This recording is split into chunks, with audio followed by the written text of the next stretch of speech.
Hola a todos, vamos con una de esas pelis que sobre el papel suelen agradar a todo el mundo. Es una historia de violencia, tramas palaciegas y el clásico tropo de un hombre levantándose contra un ejército. Es ese tipo de epopeya épica medieval que entra perfectamente en una tarde de fin de semana. La semana pasada pude asistir al preestreno de Guillermo Tell en Kinépolis y pues vamos a hablar un poquito de ella.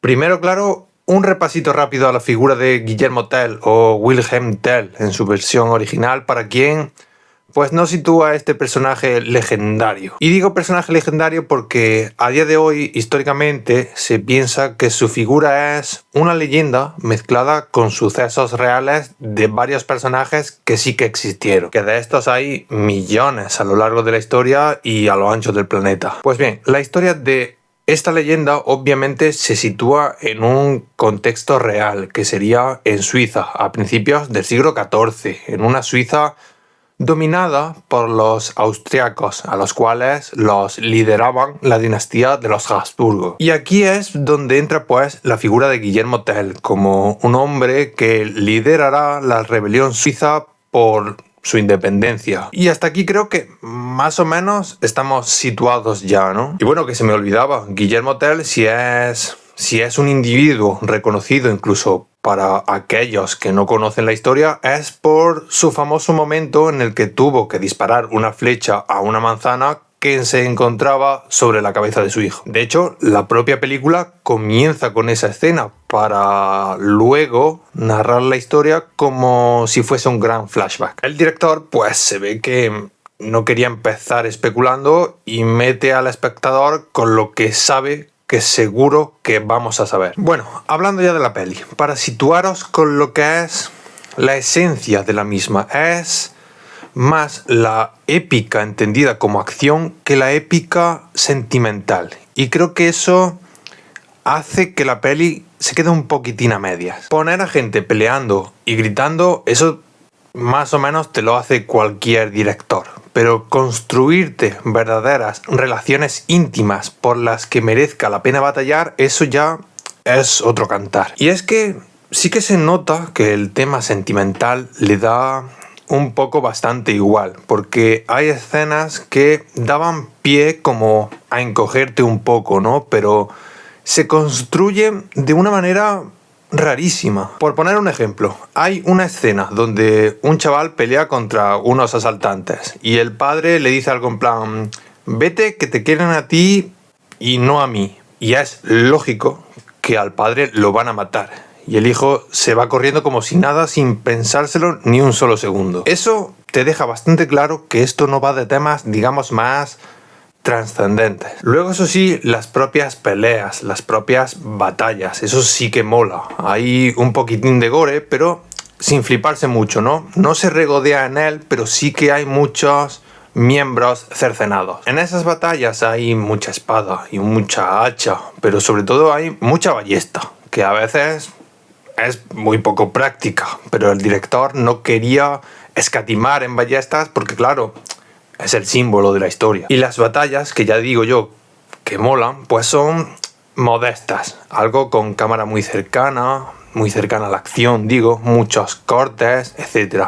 Y tampoco te deja muy claro cuál es la dimensión de los ejércitos. Hay unos claros límites presupuestarios, lo que eso no quita que su director haya hecho algo sólido. La narración es algo irregular, por todo esto que vengo comentando, porque si no le interesa el interior de los personajes, pues cuando empiezan a charlar de algo, la peli se cae un poco, pero que no es para nada aburrida, ¿eh? Y eso a pesar del bache con el que topa justo antes de las escenas de batalla que marcan ese tercer acto. Escenas de batalla que ya digo que son lo más vistoso. No descubren nada en el campo de la épica, pero esas escenas hacen la peli bastante digna. Y además que la acompaña una buena banda sonora que es como el elemento clave para crear una buena épica. Luego está la escena mítica, que es la que todos esperamos, la que he dicho que abre la película, la de la manzana, que sí que está narrada con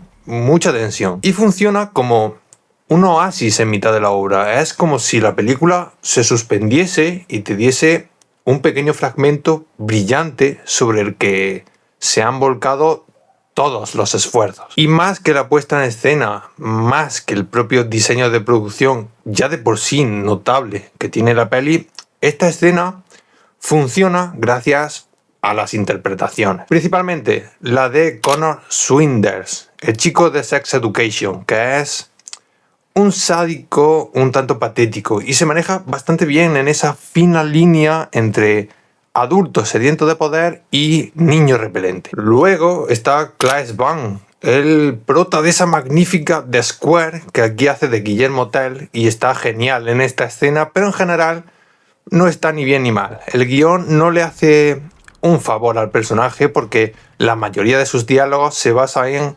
soltar soflamas en forma de metáforas que te sacan de la peli, porque ciertamente ningún personaje más en la obra habla así. Y tiene 3 o 4 discursos de estos motivadores que aquí no le funcionan porque al personaje en realidad no se le ha presentado como un guerrero que lucha por su país totalmente convencido, sino que es un padre de familia al que las circunstancias pues le han llevado a liderar una rebelión. En general, a veces hay en la peli una teatralidad un tanto extraña. En cuanto a la cuestión estética, Guillermo Tell no es verdaderamente sucia, aunque sí que lo pretenda. Por ejemplo, lo que me llama a mí la atención es que todo el mundo va con un degradado y con un corte de pelo impoluto. Y al final, estéticamente, refiriéndome claro a la presencia de los propios personajes, queda poco verdadero. Notas como